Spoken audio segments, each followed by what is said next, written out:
قال الله سبحانه وتعالى في كلامه القديم وفرقان الحميد بعد أعوذ بالله من الشيطان الرجيم بسم الله الرحمن الرحيم وأما من خاف مقام ربه ونهى النفس عن الهوى فإن الجنة هي المأوى صدق الله العلي العظيم.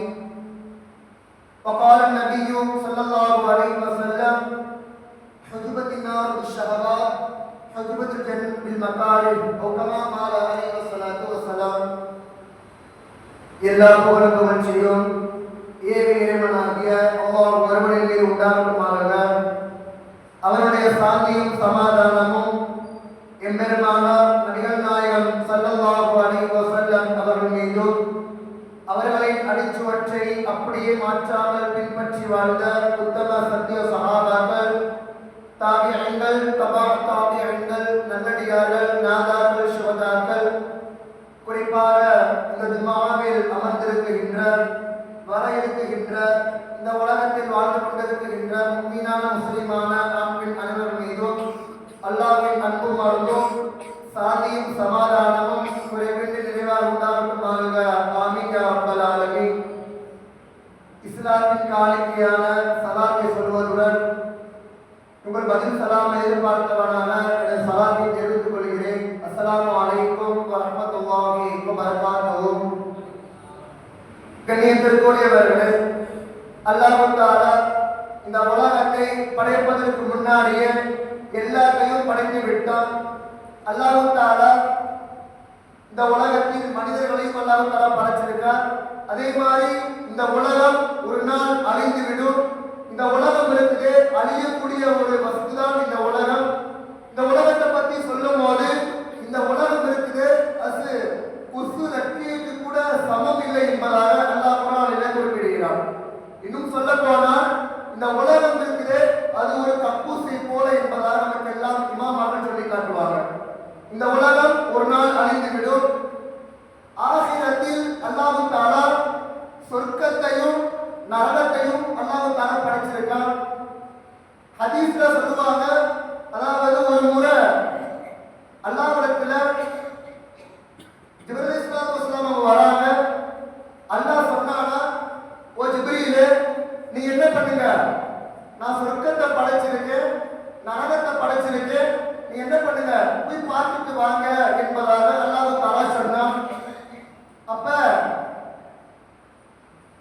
ஜிப்ரீல் அலைஹிஸ்ஸலாத்து வஸலாம் அவங்க என்ன பண்ணாங்கன்னா, அல்லாஹ் சொன்ன மாதிரியே சொர்க்கத்தையும் பார்த்தாங்க, நரகத்தையும் பார்த்தாங்க. அப்ப பார்த்து முடிச்ச பிறகு வந்தாங்க அல்லாஹ்விடத்துல. அப்ப அல்லாஹ் கேட்டானா, ஓ ஜிப்ரீலே, நான் சொர்க்கத்தை படைச்சேன், நரகத்தை படைச்சிருக்கேன், நீங்க போய் பார்த்தீங்க, அது எப்படி இருந்துச்சு என்பதாக அல்லாஹ் தஆலா கேட்பான். அப்ப ஜிப்ரீல் அலைஹிஸ்ஸலாத்து வஸலாம் சொல்லி காட்டுவாங்க, யா அல்லாஹ், சொர்க்கம் இருக்குது, அது இந்த உலகத்துல யாருமே பார்த்திருக்க மாட்டாங்க, அப்படிப்பட்ட உயர்தரமான சொர்க்கம் தான் இது. இன்னும் சொன்னார்கள், நரகம் இருக்குது, அது மிகப்பெரிய பயங்கரமானது, இதுல யாருமே போயிடக்கூடாது என்பதாக ஜிப்ரீல் அலைஹிஸ்ஸலாத்து வஸலாம் அவங்க சொல்லி காட்டினாங்களா. அப்ப அல்லாஹ் சொன்னாங்க, திரும்ப ஒரு வாட்டி கூப்பிட்டாங்க, இப்போ போய் நீங்க பார்த்துட்டு வாங்க சொர்க்கத்தையும் நரகத்தையும். அதே மாதிரி ஒன்னொரு வாட்டி சொர்க்கத்தையும் நரகத்தையும் போய் பார்க்கிறாங்க. அப்ப பார்த்து முடிச்ச பிறகு திரும்ப வராங்க. திரும்ப வரும்போது அவர்கள் ரொம்ப கவலையான நிலையில வராங்க. இரண்டாவது வாட்டி அல்லாஹ் பார்க்க சொன்னார். பார்த்து முடிச்ச பிறகு அவர்கள் கவலையாக வருகிறார்கள். அப்ப அல்லாஹ் கேட்டானா, ஒரு ஜிப்ரீலே, நீங்க ஃபர்ஸ்ட் தடவை போனீங்க, போகும்போது சந்தோஷத்தோட வந்தீங்களே, இப்ப போனவங்க கவலையோட வரீங்க என்பதாக அல்லாஹ் தஆலா கேட்டானா. அப்ப ஜிப்ரீல் அலைஹிஸ்ஸலாத்து வஸலாம் சொல்லி காட்டினாங்களா, யா அல்லாஹ், சொர்க்கம் இருக்குது, அது சூப்பரா இருக்குது யா அல்லாஹ். அதே மாதிரி நரகம் இருக்குது, அது மிக பயங்கரமானது யா அல்லாஹ். நான் நினைக்கிறேன் சொர்க்கத்தை காட்டிலும் நரகத்தில் தான் அதிக மக்கள் போவாங்க என்பதாக ஜிப்ரீல் அலைஹிஸ்ஸலாத்து வஸலாம் சொல்லி காட்டினாங்க. அப்ப இதுல இருந்து என்ன தெரிய வருதுன்னா, நபி ஹதீஸ்ல சொல்லுவாங்க, ஹுஜிபத்தின் நார் பிஷ்ஷஹவாத் வ ஹுஜிபத்தில் ஜன்னத் பில் மகாரி. அல்லாஹ் தஆலா நரகத்தை இச்சை கொண்டுதான் கட்டி வச்சிருக்கான். அல்லாஹ் நரகத்தை மனோ இச்சையை கொண்டுதான் கட்டி வச்சிருக்கான். அதே மாதிரி ஜன்னத்தில் மக்காரி சொர்க்கத்தை வெறுக்கத்தக்க காரியங்களை கொண்டுதான் அல்லாஹ் தஆலா கட்டி வச்சிருக்கா என்பதாக சொல்லி காட்டுவாங்க. அப்ப இதுல என்ன தெரிய வருதுன்னா, யாரெல்லாம் மனோ இச்சையின்படி நடக்கிறார்களோ, உள்ளம் என்ன சொல்லுதோ அதன்படி யாரெல்லாம் நடக்கிறார்களோ அப்படிப்பட்ட நபர்களுக்கு நரகம் தான் இருக்குது என்பதாக நபிகள் நாயகம் ஸல்லல்லாஹு அலைஹி வஸல்லம் சொல்லி காட்டினாங்க. அல்லாஹ் குர்ஆன்ல சொல்றான், வஅம்மா மன் காஃப மகாம ரப்பிஹி வநஹா நஃஸ அனில் ஹவா. யாரு அல்லாஹ்வை பயந்து தன்னுடைய மனோ இச்சைகளை கட்டுப்படுத்துகிறாரோ ஃபைனல் ஜன்னத ஹியல் மக்வா, அவர்களுக்கு சொர்க்கம் தங்குமிடம் சொர்க்கம் தான் என்பதாக அல்லாஹ் தஆலா குர்ஆனிலே குறிப்பிடுகிறார். கண்ணியத்திற்குரியவர்களே, நீங்கள் எல்லாம் யோசிக்க வேண்டும். யாரெல்லாம் தன்னுடைய மனோ இச்சையின்படி நடக்கிறார்களோ அப்படிப்பட்ட நபர்களுக்கு நபி சொன்னாங்க, அவர்களுடைய தங்குமிடம் நரகம்தான். யாரெல்லாம் அல்லாஹ்வுக்கு அடிபடுகிறார்களோ, யாரெல்லாம் அல்லாஹ்வுக்கு கட்டுப்படுகிறார்களோ, இஸ்லாத்தை முழுமையாக ஏற்கிறார்களோ அப்படிப்பட்ட நபர்களுக்கு ஜன்னத் சொர்க்கம் தான் இருக்குது என்பதாக நபிகள் நாயகம் ஸல்லல்லாஹு அலைஹி வஸல்லம் சொல்லி காட்டுவாங்க. கண்ணியத்திற்குரியவர்களே, அப்பெல்லாம் நீங்க எல்லா வக்துக்கு மத்தியில துஆ கேட்கணும். 5 வக்துக்கு மத்தியில துஆ கேட்கணும். யா அல்லாஹ், எனக்கு நீ சொர்க்கத்தை தாயா அல்லாஹ். அல்லாஹும்ம இன்னி அஸ்அலுக்கல் ஜன்னah.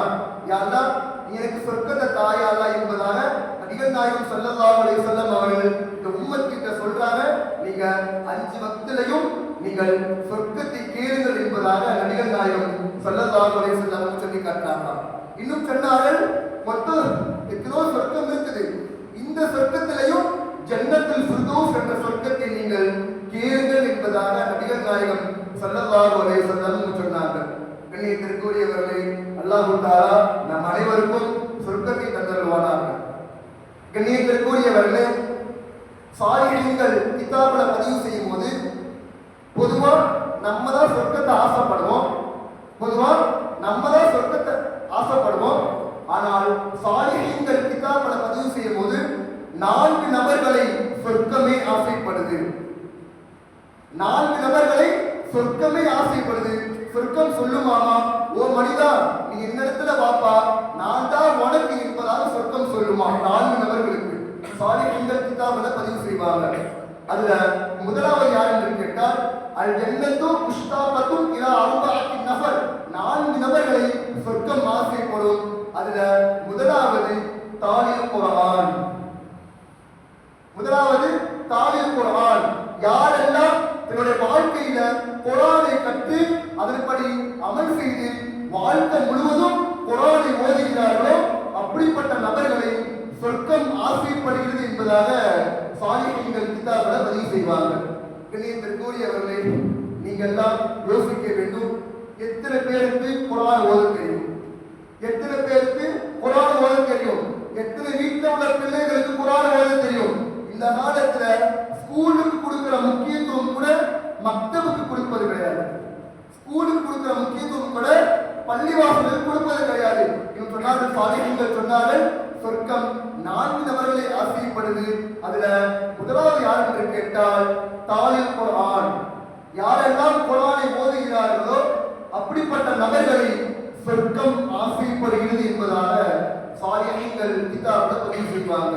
கண்ணியத்திற்குரியவர்களே, அல்லாஹ் தஆலா இடத்துல கியாமத் நாள் போகும்போது அல்லாஹ் இப்படி எல்லாம் சொல்ல மாட்டான். நீ நோன்பு வைத்ததை போல் நோன்பு வைப்பாயாக, நீ சக்காத் கொடுப்பதை போல் சக்காத் கொடுப்பாயாக, நீ ஹஜ் செய்ததை போல ஹஜ் செய்வாயாக, நீ தொழுவதை போல் நீ தொழுவாயாக அல்லாஹ் சொல்ல மாட்டான்.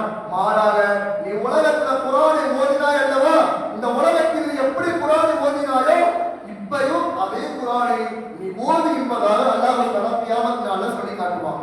கண்ணியத்திற்குரியவர்களே, அந்த மனிதன் ஓதிக்கொண்டே போய்விட்டு இருப்பாரு. எங்க ஓதி முடிக்கிறாரோ அதுதான் அவருடைய தங்குமிடம் என்பதாக அல்லாஹ் தஆலா சொல்லி காட்டுவான். கண்ணியத்திற்குரியவர்களே, நீங்கள் எல்லாம் யோசிக்க வேண்டும். எத்தனை பேரு வாழ்க்கையில குர்ஆனை எடுத்துக்கொள்கிறோம்? ரொம்ப கவலையான ஒரு விஷயம். குர்ஆனை அதிகமான நபருக்கு ஓதவே தெரியல.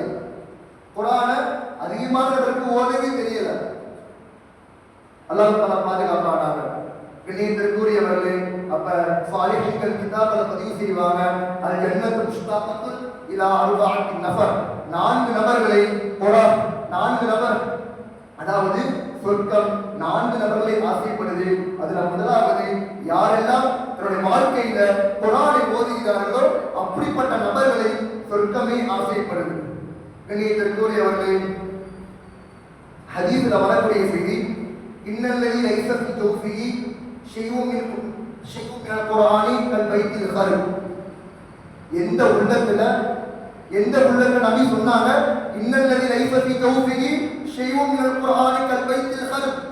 எந்த உள்ளத்துல குர்ஆனுடைய எந்த ஆயத்தும் மனப்பாடமாக இல்லையோ, குர்ஆன் ஓத தெரியாதோ அப்படிப்பட்ட உள்ளம் இருக்குது, அது கபிரிஸ்தானை போல என்பதாக நபிகள் நாயகம் ஸல்லல்லாஹு அலைஹி வஸல்லம் சொன்னாங்க. கல் பைத்தில் கர்ப், கபிரிஸ்தானை போல என்ன என்பதாக நபிகள் நாயகம் ஸல்லல்லாஹு அலைஹி வஸல்லம் சொல்லி காட்டினாங்க. கண்ணியத்திற்குரியவர்களே, அப்பெல்லாம் நாம் எல்லாம் யோசிக்க வேண்டும், எத்தனை பேருக்கு குர்ஆன் ஓத தெரியும்? கண்ணியத்திற்குரியவர்களே, அப்ப சொல்லி காட்டுவாங்க, அல் ஜன்னத்து முஷ்தாகத்துன் இலா அர்பஅத்தி நஃபர், 4 நபர்களை குர்ஆனை 4 நபர்களை சொர்க்கமே ஆசைப்படுது. அதுல முதலாவது யாரெல்லாம் தன்னுடைய வாழ்க்கையில குர்ஆனை ஓதுறாங்களோ அப்படிப்பட்ட நபர்களை சொர்க்கமே ஆசைப்படுகிறது என்பதாக சாலிஹீன்கள் கிதாபல பதிவு செய்வாங்க. இரண்டாவது சொல்லி காட்டுறாங்க, அல் ஜன்னத்து முஷ்தாகத்துன் இலா அர்பஅத்தி நஃபர், 4 நபர்களை சொர்க்கம் ஆசைப்படுது. முதலாவது நபர் யார் என்று கேட்டால் தாவில் குர்ஆனை தன்னுடைய வாழ்க்கையில ஓதுபவர். இரண்டாவது ஹாஃபிதுல் லிசான், யாரெல்லாம் தன்னுடைய நாவை பேணி பாதுகாக்கிறாங்களோ அப்படிப்பட்ட நபர்களை சொர்க்கம் ஆசைப்படுகிறது என்பதாக சாலிஹீன்கள் கிதாபல பதிவு செய்வார்கள். கண்ணியத்திற்குரியவர்களே, ஒரு கூட்டம் நரகத்துல ரொம்ப ரொம்ப வேலை செய்யப்படுவாங்களாம். எப்படின்னா, அவங்க கையில கத்தி இருக்குமா, யார்கிட்ட அந்த அந்த கூட்டத்திட்ட கத்தி இருக்குமா, தன்னை தானே கிழிச்சுக்குவாங்களாம்.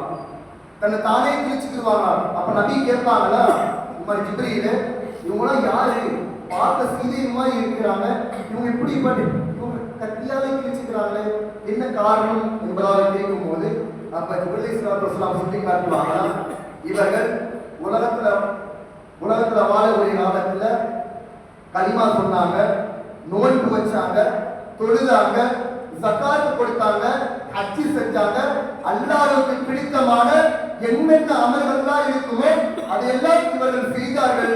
ஆனால் இவர்களுடைய நாவை பேணி பாதுகாப்பத யாரு அல்லாஹ் தஆலாவுக்கு பிடித்தமான எல்லா அமலையும் செய்தாலும் ஒரு மனிதன் நாவை பேணி பாதுகாக்கவில்லை என்று கேட்டால் அவருடைய தங்குமிடம் நரகம்தான் என்பதாக நபிகள் நாயகம் ஸல்லல்லாஹு அலைஹி வஸல்லம் அவங்கள்ட்ட சொல்லி காட்டினாங்க. கண்ணியத்திற்குரியவர்களே, நாம் எல்லாம் நாவை பேணி பாதுகாக்கணும். கண்ணியத்திற்குரியவர்களே, அப்ப இந்த கூட்டம் எப்படி எல்லாம் வேலை செய்யப்பட்டுச்சுன்னா, கையில கத்தி இருக்குமா, அந்த கத்தியை வச்சு தன்னை தானே கிழிச்சு கொள்வாங்களா. இவங்களை பத்தி சொல்லும் போது இவர்கள் அல்லாஹ்வுக்கு பிடிச்சமான எல்லாவற்றையும் செஞ்சாங்க.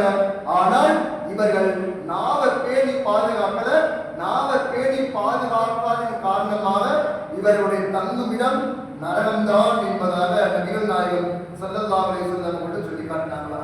கண்ணியத்திற்குரியவர்களே, எத்தனை பேரு மற்றவங்களை பத்தி புறம் பேசுறோம், எத்தனை பேரு மற்றவங்களை பத்தி புறம் பேசுறோம். நம்மளோட நாவை பேணி பாதுகாக்கிறோமா என்று கேட்டால் 100% நம்மளோட நாவை பேணியை பாதுகாக்க மாட்டேங்கிறாங்க.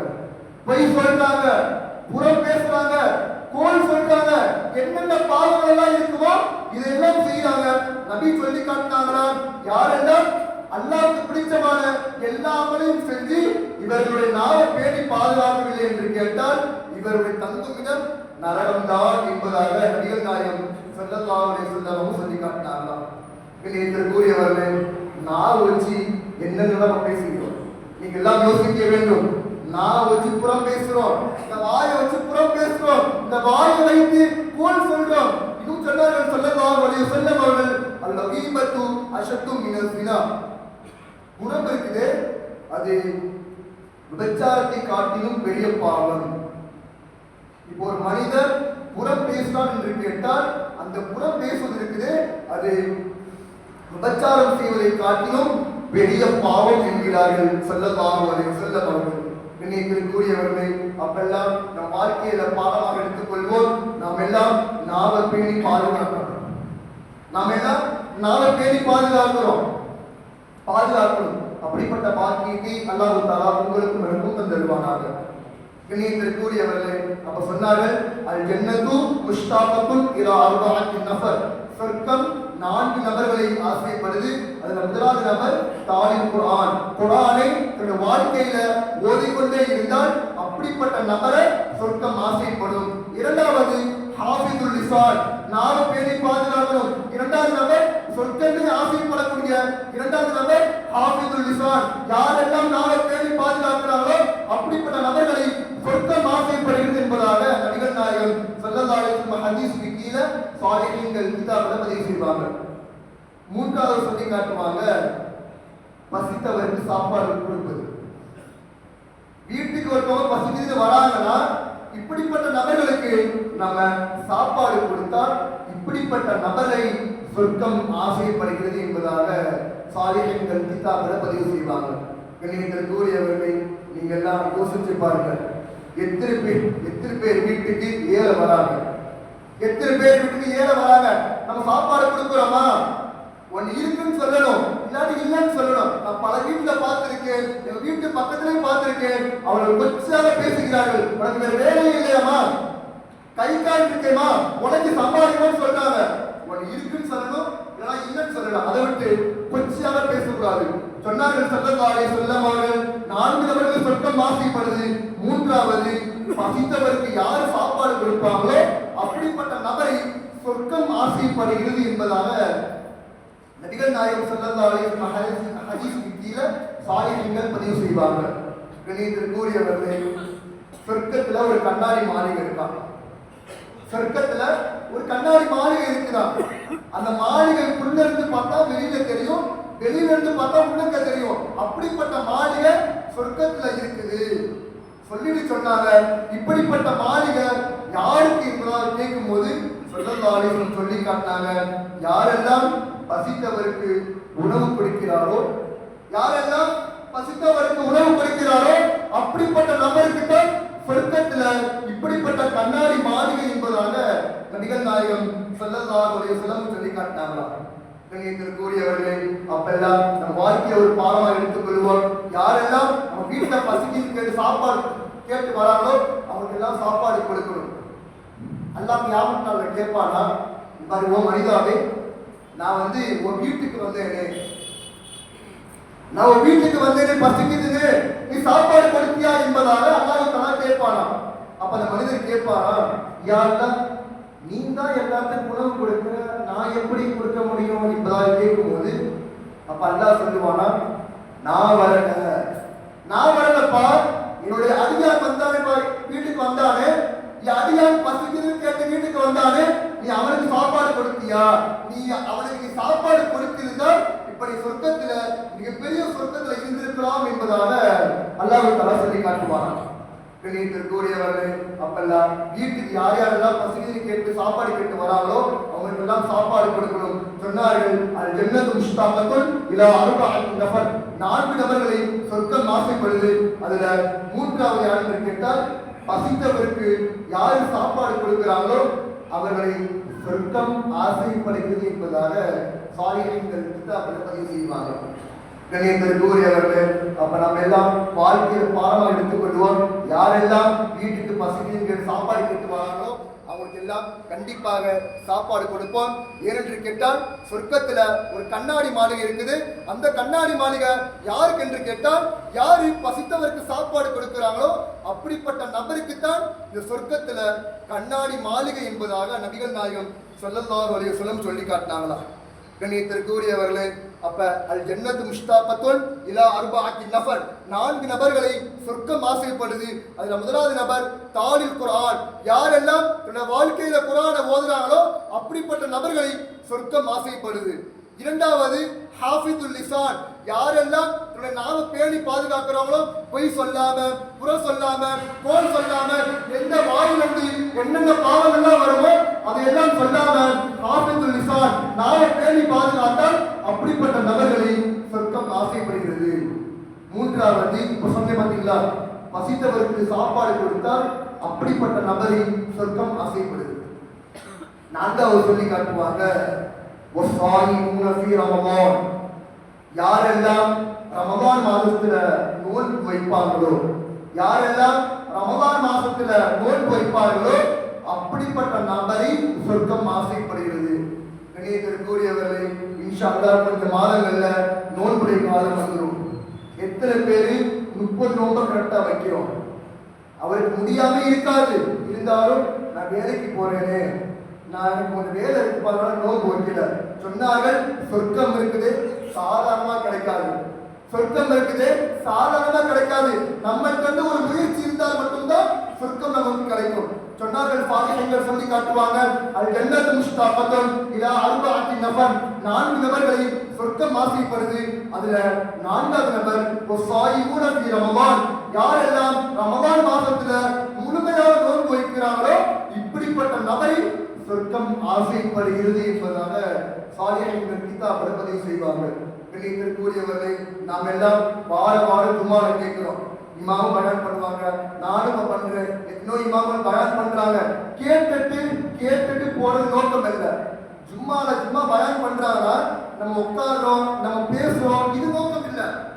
மாறாக யாரெல்லாம் சும்மால சொல்லக்கூடிய விஷயங்களை இந்த வாழ்க்கையில எடுத்து நடப்பாங்களோ இதுல அல்லாஹ்விடத்துல மிகப்பெரிய ஒரு அந்தஸ்து இருக்கு.